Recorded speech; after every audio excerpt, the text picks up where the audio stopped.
lugar na to, naging advocacy ko na may tinatawag na gambana ng bayan. Di ba gambana ng bayan ang nakalagay doon? Gambana ng bayan, di ba? Gambana ng bayan. Kasi tuwing mag-represent ako abroad or over, sabi ko, bawat bansa ay may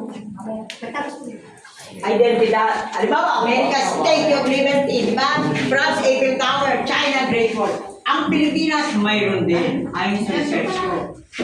Gambana ng bayan. Ayan. Ayan. So, finally, yan ang sinasabi ko, dito sa Kamitina, itatayo. So, ito kaya, umandar na sila. Yung mga naniniwala, ayan, sila, ayan, grupo nila. Kaya nag-globe. Gambana ng bayan actually, pero kasi yung sa UP din, si President Pascual kasi, naniniwala din sa aking mga ganyan. No? To make a story short, sabi ko, we will be known dito sa protected area, kaya iniwanan. Ang tawag nila protected area kasi hindi siguro alam kasaysayan nang pumasok. Sila ang desburigasyon. Tayo ang hindi sigaw. Ang unang hindi siya sigaw, hindi yung golo-golo. Mabuti, parang yun ko, buti na lang may nag-corroborate, may naglabas ng libro. University of the Philippines of Corpus, no? Kasi, sinasabi ko, ang Independence Day hindi naman nagsimula sa Tawid Cavite. Dito. Dahil April 1895 Holy Week, according to my research. Holy Week, yan ang inaano ko sa buong mundo. Name me one government, one nation, sabi ko, whose, for freedom is anchored. The freedom is anchored on holiness. Holiness. Kalayaan na may puri at kabanalan.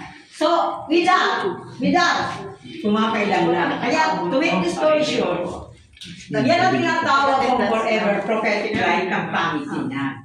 This 2026, kaya doon ako sa flow ng discussion, material, spiritual, lahat.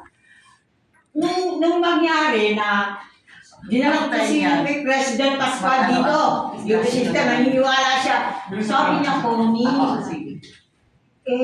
di ba, to make the story short, meron din project ng UP, Diliman Covenant Monument, na Gambana ng Bayan ng Translation. Sabi ko, yan ang po sinasabi ko abroad. Sabi ng mga kaibigan ko, kahit sa abroad, Connie, maganda na yung sa UP na lang, sa Windy, yung UP Diliman Covenant Monument, kasi akadim. Pero tingnan nyo, ang crisis ngayon, nagiging grace, nagiging liwanag. Why? Because, bubuhay na natin yan. Ano na ba status niya? Sira-sira na ba? Hindi naman na. Kailangan po sa ikaw yung... Alam nyo, Madam Principal, magiging modelo tayo ng barangay education. Pupunta dito mga educators. Kasi meron akong may plan ako na model ito ng education, governance, development, diplomacy. Nadala ko na lang Czech Republic ambassadors muna. Nadala ko dito. Kasunod. Wala bang ibang mga ambassador? Kasi gusto ko, ito kasi isa World Heritage Site. And eventually, since St. Teresa of the Child Jesus was declared World Heritage Person, gusto rin niya, tutulungan niya tayo maging World Heritage. Ito. Kaya ako, sinasabi ko lang sa inyo ganito. Siguro I will end with yesterday, ito, para malaman nyo, di ba ako Lady of Fatima? May mga invitasyon ako sa iba. Hindi, dito ako sa St. Joseph. Alam niyo ba nangyari ng brown out sa amin? Brown out.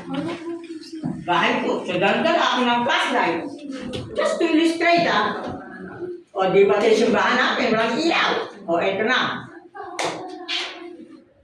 Pinaalala sa akin. Nagpunta kasi ako sa Fatima 2017, 100 years of Fatima Apparition. Tinawag ako doon. Sabi sa akin ng message, walang ilaw. Yan ang Fatima Portugal mo ngayon. lalakad ka ng pagod, sa dilim, hindi ka naman mahalata at mag-frustrate ka, ialay mo para sa bayan, sa Pilipinas, sa Pepa. Ito na, naawa naman ako, nandun yung patio man. Walang mga santurami, walang ilaw. So what did I do? During the mass, ito, ginamit ko. Inilawan ko yung mga himangin. Inilawan ko sa St. Joseph, inilawan ko yan. Yan, lahat sila, kaya naku, ang gumanda, naging solemn. To the point na yung umanda yung dokumento nila. Lalo na sa banda huli, opening ng flower. Nakaano si Mama Mary. Yan ang sinasabi ko. Sa gitna ng dilim, nilitawan liwanag. In the midst of the crisis, we will address it. It is grace. So, Miss Principal, tayo ang magmomodelo kasi alam nyo sa research ko abroad. Si Rizal, my girlfriend, Dr. Si Rizal, may vision siya. Di ba lang kayo, education para Golden Filipino Civilization. Kasi, to recover the Golden Civilization. Basta, to make the story short, where in the world, pupunta rito, lagi tayo sinasabi, mababa sa ranking sa world education. Not because we have done our part, but with this, I assure you, the title ng YouTube presentation ko ngayon will be 2026 Philippine Pangitinan Prophetic Line. So, will you approve na with your endorsement, things will unfold beyond our wildest imagination. We will captivate the imagination of our people. By the way, yung katipunan eternal flame, yun ang prophetic light, yung nasa baba,